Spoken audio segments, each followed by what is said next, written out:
maka diperintahkan oleh Allah untuk banyak mengingat perkara-perkara akhirat, yakni perkara-perkara yang kamu akan temui secara pasti, tidak ada keraguan.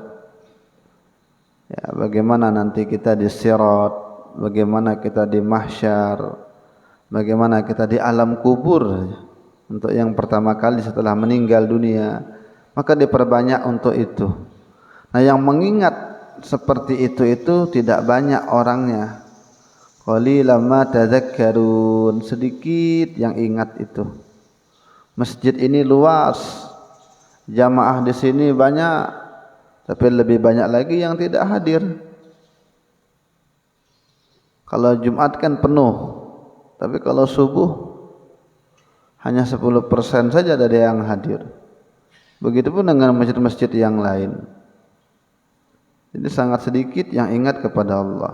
Dan ingat kepada akhirat itu Allah khususkan kepada orang-orang yang memang mau kembali kepada Allah. Orang yang memang pengen dekat dengan Allah, sehingga dia ingat. Kalau memang di hatinya dari awal tidak ada keinginan untuk dekat dan kembali kepada Allah, biar diperingatkan bagaimanapun, biar ditegur bagaimanapun, tidak ada perubahan.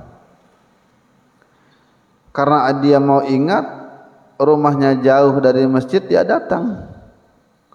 Karena memang tidak ada keinginan kembali kepada Allah, rumah dekat majelis dia tidak pergi, rumah dekat masjid dia tidak pernah pergi, karena memang tidak ada keinginan pengen kembali kepada Allah.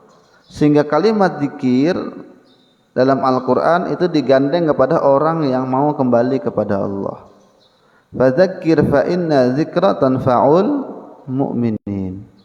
Ingatlah, karena bahwasanya peringatan itu akan manfaat kepada orang beriman. Berilah peringatan, wadzakir, ingatkan dia, karena mengingatkan itu, peringatan itu akan manfaat kepada orang beriman.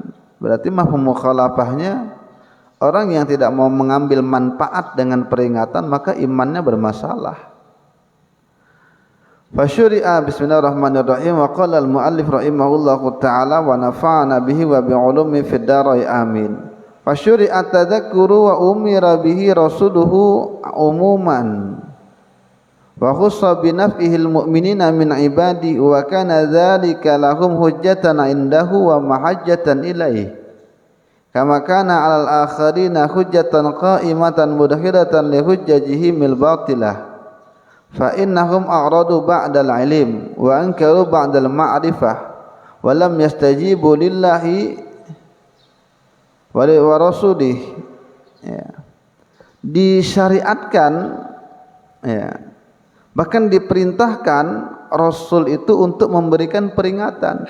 Itu tugas seorang Nabi pun untuk memberikan peringatan secara umum, tetapi dikhususkanlah oleh Allah dengan mengambil manfaat peringatan itu orang beriman. Tugas Nabi kita Nabi Muhammad itu untuk mengingatkan orang kepada perkara-perkara akhirat. Seluruh manusia di zaman itu diperingatkan, tetapi yang mengambil manfaat itu hanya orang-orang yang khusus dari kalangan orang-orang beriman.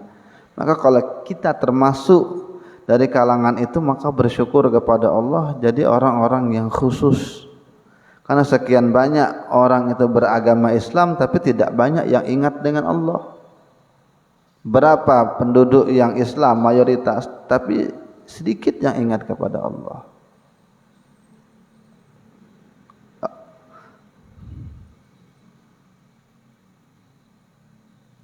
Dan itu nanti yang mau mengambil manfaat itu akan menjadi hujjah di sisi Allah. Ya Allah, dulu saya ketika Nabi peringatkan, ketika para warasatul anbiya peringatkan, saya mau ingat ya Allah. Yang akan jadi hujjah nanti di hadapan Allah.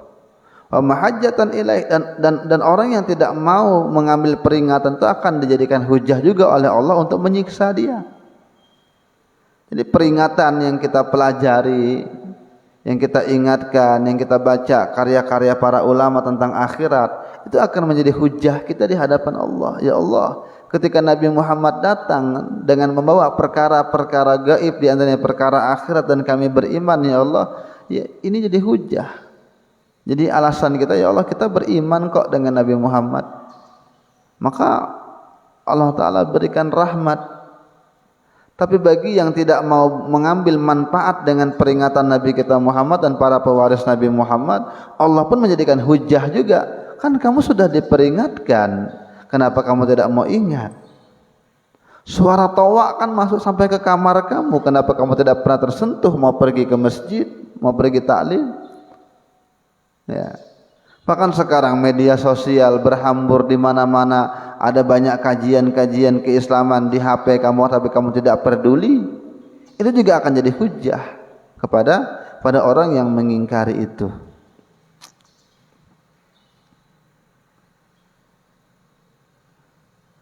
Nanti alasannya kan macam-macam.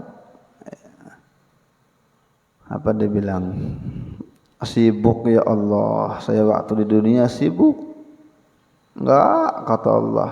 Lihat Nabi Sulaiman, dia raja, dia mengurusi umat, dia pejabat, dia bisa nabi, dia tetap taat kepada Allah dengan rakyatnya yang banyak. Seberapa besar kekuasaan kamu sehingga kamu sibuk lalu lupa dengan aku, maka akan tertutup hujah itu di hadapan Allah di hari kiamat. Saya sakit ya Allah sehingga tidak taat kepadamu, berat rasanya di rumah sakit, mau sholat berat, semua berat ya Allah, sakit. Nabiku Ayub itu kata Allah, sakit-sakitan hidupnya aku berikan dia musibah, dia tetap taat dengan aku, tertutup hujah itu nanti. Saya miskin ya Allah, sibuk untuk mencari rezeki, harus bangun subuh, kembali malam. Nabiku Isa itu tidak punya tempat tinggal yang menetap, maka dikatakan Al-Masih. Al-Masih itu diantara maknanya adalah orang yang memang selalu berkelana, pindah ke tempat satu ke tempat yang lain gitu. Tapi dia masih tetap taat dengan aku, sehingga tidak ada alasan untuk tidak taat dan mengambil peringatan. Ya. Karena Allah Ta'ala akan menjadikan hujah juga nanti ketika dia tidak ingat. Allah sudah dirikan hujahnya bagi orang yang sakit, Nabi Ayub, bagi orang yang sibuk, Nabi Sulaiman, bagi orang yang khidmat dengan kepemerintahan, PNS lah, ya. Nabi Yusuf. Ini tidak ada alasan. Bagi orang yang ekonominya di bawah sehingga harus kerja keras dia menghidupi keluarga, ada Nabi Isa dan lain sebagainya. Jadi tertutup nanti hujah itu. Jadi yang ingat kepada Allah dengan sebab diberikan peringatan, dia akan jadikan hujah juga. Ya Allah, kami beriman kok, akan jadi pembela dia. Tapi ketika dia menolak peringatan, Allah akan jadikan hujah juga untuk dia. Jadi tolak ukurnya di situ. Mereka itu yang tidak mau mengambil peringatan, mereka yang tidak peduli dengan keislamannya, atau bahkan tidak beriman, tidak mau menjawab seruan Allah, tidak mau menjawab seruan Rasul. Mereka mengatakan seperti mana dalam Al-Quran digambarkan, وَقَالُوا قُلُوبُنَا فِي أَكِنَّةٍ مِّمَّا تَدْعُونَا إِلَيْهِ وَفِي آذَانِنَا وَقْرٌ وَمِن بَيْنِنَا وَبَيْنِكَ حِجَابٌ فَاعْمَلْ إِنَّنَا عَامِلُونَ. Mereka yang menolak diberikan peringatan itu mereka mengatakan, hati kami tertutup. Kenapa tidak pergi? Belum terbuka lagi hati. Ya, itu udah digambarkan oleh Quran. Kenapa tidak mau sholat? Belum terbuka lagi hati, enggak tahu kenapa ini. Dia sudah ngomong kok itu. Kenapa tidak pergi cari ilmu? Belum terbuka lagi hati. Itu digambarkan oleh Quran ketika mereka diajak oleh Rasul untuk beriman, untuk ingat kepada Allah, mereka mengatakan hati kami tertutup. Ada tutupan di hati kami, ada yang menghalang-halangi di hati kami dari perkara yang engkau serukan itu. Wa fi adhanina waqr, dan di telinga-telinga kami waqrun, ada sumbatan. Ya. Jadi tidak dengar, seakan-akan tidak mendengar. Kenapa? Sumbatannya bukan dia tuli, tetapi sumbatannya adalah keasikan dia di dunianya, nafsunya, kerakusannya, ketersinggungan dia, kegengsian dia yang menghalangi dia untuk hadir, seakan-akan telinga dia enggak dengar. Ya. Jadi di telinga-telinga kami ada tutupan. Wa min bainina wa bainika hijab, dan di antara kami dan di antara engkau ada hijab, ada penghalang. Iya. Ada penghalang. Jadi mungkin menganggap beda kasta, menganggap mungkin pengajian untuk hal yang remeh, atau menganggap macam-macam. Pokoknya ada batas. Ya. Dia bilang begitu. Fa'amal innana amilun, ya udah kamu kerjakan aja. Ya. Kami juga mengamalkan, artinya ngapain, nanti ujung-ujungnya kan yang mengatakan ngapain sih ngurusin orang, kamu aja sana. Ya. Enggak usah perlu ditegur, bisa ya aku. Wah, bisa ya aku, dia bilang. Enggak usah diingat-ingatkan, paham aja aku. Kalau aku mau pergi kok, ya. Enggak usah diingat-ingat, enggak usah sok-sok alim lah. Pokoknya kamu aja kerjakan, ngurusi orang, ngurus diri sendiri aja enggak benar dengan keluarga. Nah, dia mengatakan fa'amal innana amilun, kamu aja yang kerjakan itu, kamu aja itu. Kami juga punya kerjaan, ya. Ya. Masih banyak lagi proyek, masih banyak lagi kerjaan. Kamu duluan aja gitu. Kalau halusnya kan begitu, duluan aja, masih belum bisa lagi, banyak kerjaan. Ya. Fa'amal innana amilun, kamu kerjakan aja. Kalau kamu masih banyak kerjaan lagi, sibuk. Ya. Itu halus. Tapi nanti ada yang kasar kan ngomongnya tengah masyarakat itu, ngapain sih kamu ngurusin orang? Nah, itu kasar. Tapi ungkapan itu tercover, cukup dengan ungkapan yang Al-Quran katakan fa'mal innana amilun. Ketika diajak oleh Nabi untuk iman, untuk mau ingat dengan Allah Ta'ala, dia bilang kamu aja Muhammad kerjakan, kami sibuk, kami ada kerjaan, kami juga punya kerjaan gitu.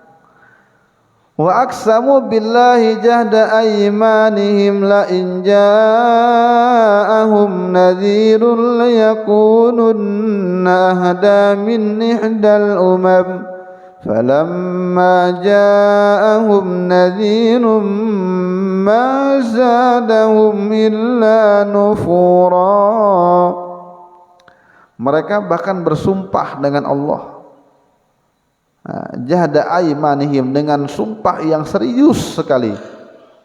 Jika datang kepada mereka ada orang yang memberikan peringatan, maka liyakununna ahda minal umam, maka kami akan menjadi orang yang paling mendapatkan hidayah dari seluruh umat manusia. Manakala datang kepada mereka peringatan, yakni Nabi Muhammad, maka tidaklah bertambah kepada mereka melainkan keingkaran, lari. Ya. Ini Allah menggambarkan lagi di ayat ini tentang orang-orang Yahudi dan Nasrani. Yahudi terutama, dia ketika Nabi Muhammad belum lahir kan ngerti sekali dengan tanda-tanda kenabian. Ya, orang yang diberikan Alkitab ya'rifunahu kama ya'rifuna abna'ahum. Mereka kenal dengan Muhammad, mereka kenal dengan Nabi kita Muhammad seperti mana mereka kenal dengan anak mereka sendiri, lebih kenal lagi. Jadi kalau dibilang ibu-ibu, ibu ini anaknya ya? Iya, dia langsung pasti bilang iya. Kenapa? Karena dia kenal dengan anaknya. Maka orang-orang Yahudi, orang-orang Nasrani yang punya kitab itu lebih kenal lagi ketika dikatakan ini ada Nabi akhir zaman. Iya, mereka kenal. Jadi beda dengan orang-orang jahiliyah, orang musyrik. Mereka menolak karena kebodohan mereka. Kalau orang Yahudi Nasrani menolak karena kedengkian. Dulu sebelum datangnya Nabi Muhammad, Orang-orang Yahudi Bani Israel itu apabila mereka kalah perang, mereka akan menghibur diri mereka dengan Nabi akhir zaman. Tidak apa-apa, nanti kalian kalau Nabi akhir zaman datang, kalian kami kalahkan. Ya, tunggu saja kalian. Bahkan ketika mereka berperang, mereka tawassul dengan Nabi Muhammad. Ya, dengan berkat kemuliaan Nabi akhir zaman, ya, minta kepada Allah begitu. Ya. Dan mereka pun mengatakan, kalau datang nanti kepada kami seorang utusan yang untuk memperingatkan, maka kami akan paling beruntung. Ternyata ketika datang, diingkar dengan Nabi Muhammad. Ya.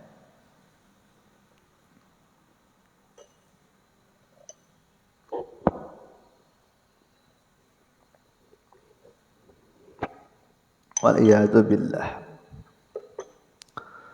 Fa'ada wasfu ma du'ahu rabbuhu ila tauhidihi wa ta'ati ala lisani rasuli fa'aba wastakbara wa jahada wa kafara.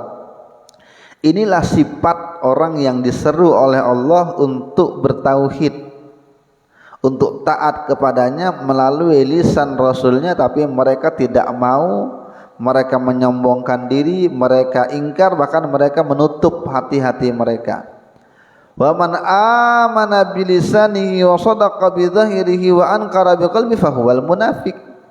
Siapa yang beriman dengan lisannya, beriman dengan zahirnya, dengan lisannya sih ngaku Islam, ketika diseru, ketika diajak, ketika diperingatkan Islam, wa sadaqa bi dhahirihi, dan membenarkan dengan tampilan zahirnya, KTP-nya Islam tapi tak pernah sholat,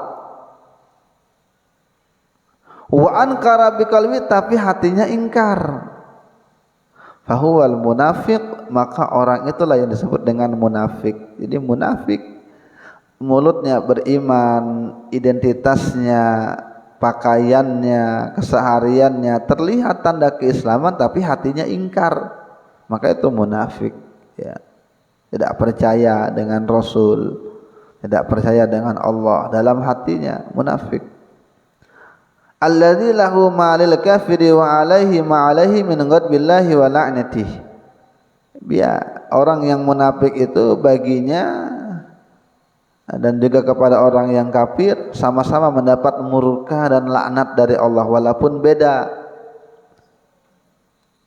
Wa man amana biqalbihi wa lisani, siapa yang beriman dengan hatinya dan dengan lisannya, wa dhayya'a ma faradallahu alaihi min ta'ati wa takaba ma harrama alaihi min ma'siyati fa amruhu fi ghayatil khatar.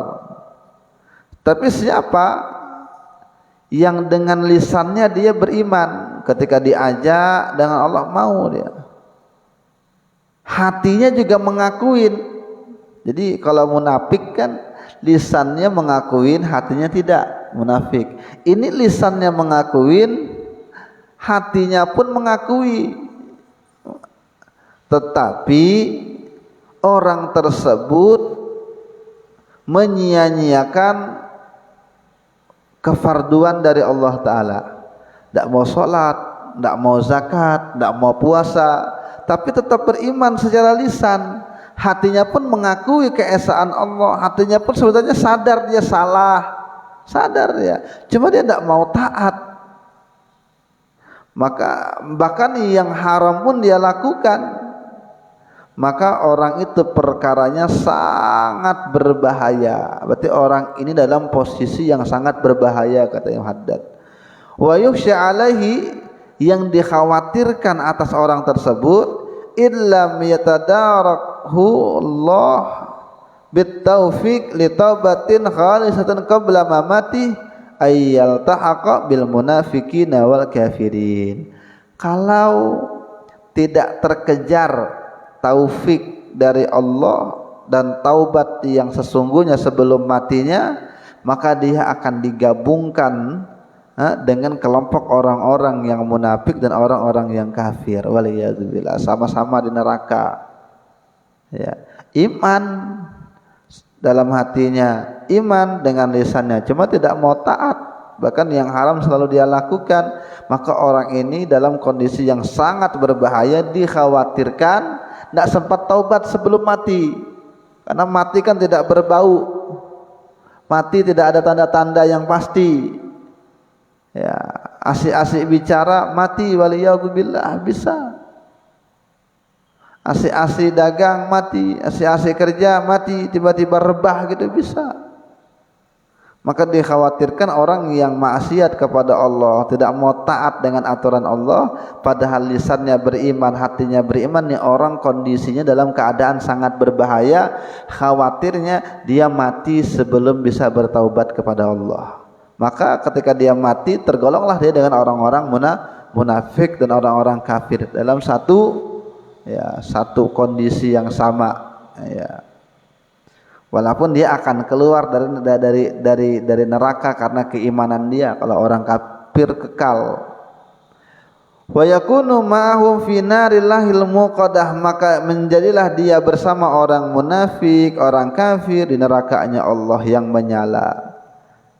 Tadi narullahil muqadah allati tattali'u 'alal afidah innaha 'alaihim muqsadah fi 'amadin mumaddadah allati tattali'u 'alal afidah, yang membakarlah, yang menyala, yang nampak sekali siksa itu sampai ke dalam hatinya.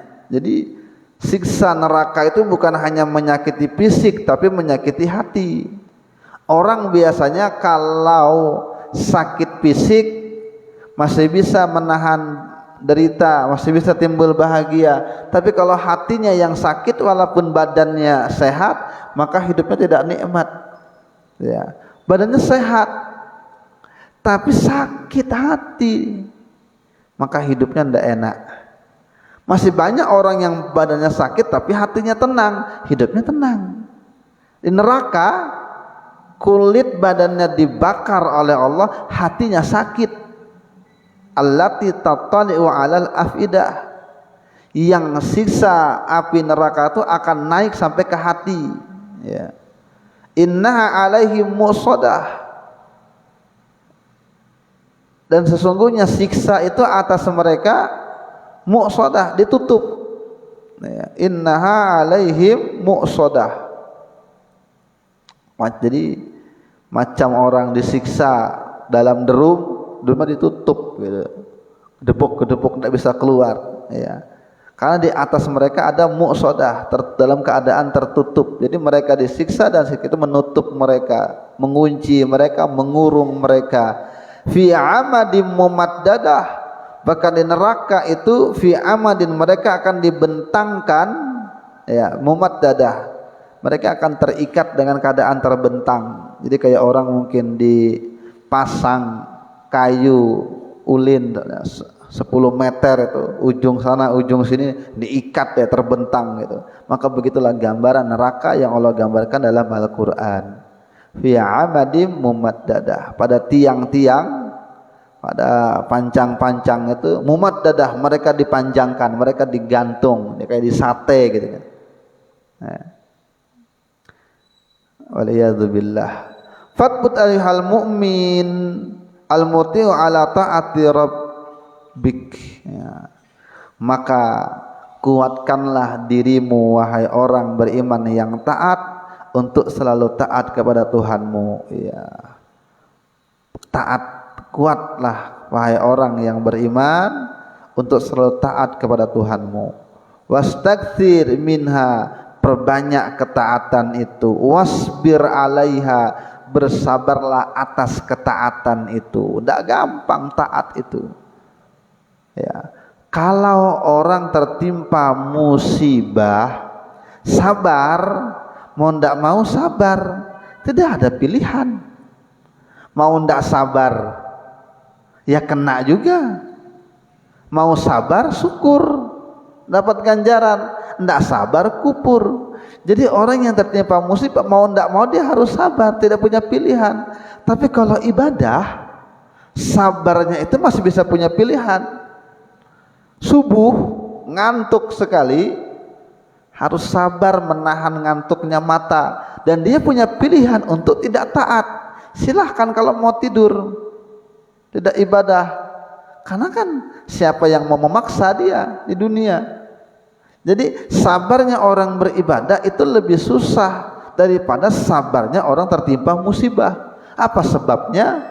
Karena ketika orang tertimpa musibah tidak punya pilihan lain kecuali harus sabar. Tapi sabarnya orang yang taat dia punya pilihan, dia mau melakukan atau dia mau meninggalkan. Eman-eman dengan duit, uang banyak, kesempatan ada, tidak mau pergi haji, tidak mau pergi umroh. Kenapa? Harus sabar, berkelahi dengan hawa nafsu. Uang sayang, beli mobil atau haji, mobil atau haji, tambah aset tanah atau naik haji. Ini maka ketika dia memilih untuk ibadah itu perlu kesabaran yang kuat. Maka kata beliau, tetaplah beribadah, perbanyaklah taat, dan sabarlah atas ketaatan. Mesti sabar. Maka sabar dalam berbuat taat itu di atas sabar dalam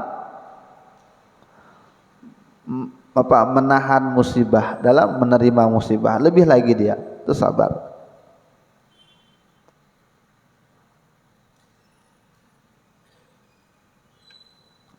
Ada bentuk sabar yang lain, 3 ada sabar itu.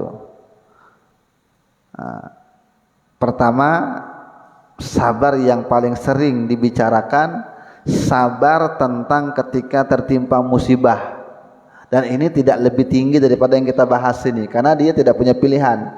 Yang kedua, sabar ketika melakukan taat, karena dia lebih tinggi, karena dia punya pilihan, bisa meninggalkan, bisa melakukan. Yang lebih tinggi lagi, sabar meninggalkan maksiat. Karena maksiat itu bagi sebagian orang candu. Orang kalau sudah kena obat-obatan, kena nyabu, itu kan susah untuk keluar. Ketika dia bisa bersabar untuk meninggalkan itu, pahalanya besar. Karena yang haram-haram itu didefinisikan oleh ulama fikih mayusabu ala tarkihi wa yu'aqabu ala fi'lihi. Sesuatu yang haram itu diberi pahala kalau meninggalkannya, dia pahala dia, dan disiksa apabila melakukannya. Dia biasa berzina, susah untuk meninggalkan itu. Nah, ketika dia dihadapkan dengan perzinahan, bisa, lalu dia menahan dirinya untuk tidak terjerumus ke dalam itu sabar. Lagi sakau, lagi pengen ngobat, teman datang bawa obat, dia nahan itu kan tidak gampang menahan itu. Makanya sampai timbul rehab itu, tempat-tempat rehabilitasi itu. Karena untuk menghindarkan itu. Nah, ketika dia dihadapkan dengan itu, dia menolak dengan kesabarannya. Ini sabar yang paling tinggi.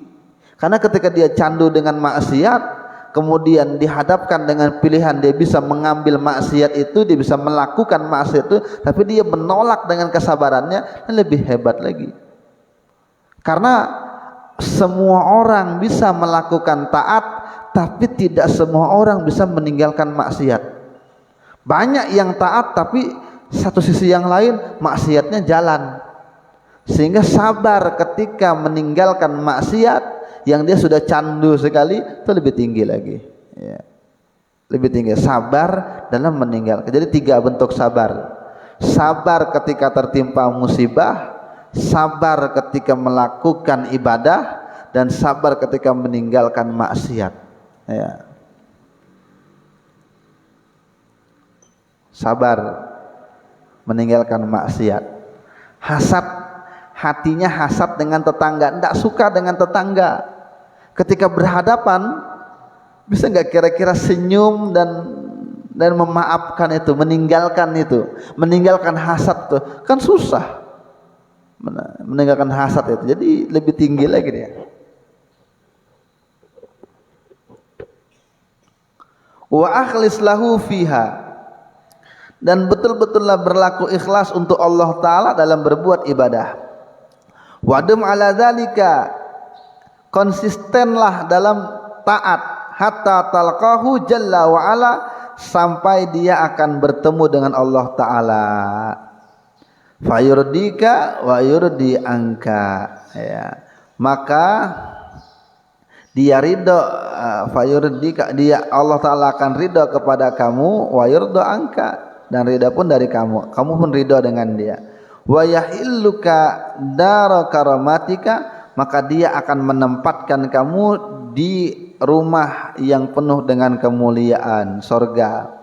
Tilkal jannah, itulah sorga yang dijanjikan oleh Allah kepada orang-orang yang bertakwa. Tajri min tahtihal anhar, di surga itu akan mengalir sungai-sungai. Akalah hada apa? Wazil aklu hada imun wazilluha, makan teduh selama-lamanya. Tilka uqbal ladzina taqaw wa uqbal kafirin nar. Itulah kesudahan orang-orang yang bertakwa. Tadi surga, kenikmatan, dan kesudahan bagi orang-orang yang kafir adalah neraka. Ya waliyadzubillah. Mudah-mudahan manfaat dunia wal akhirat. Mudahan apa yang kita kaji ini teori. Mudahan dalam prakteknya kita pun berhasil. Dan dalam praktek itu kita terkadang masing-masing, di rumah masing-masing, di kamar masing-masing, di pekerjaan masing-masing.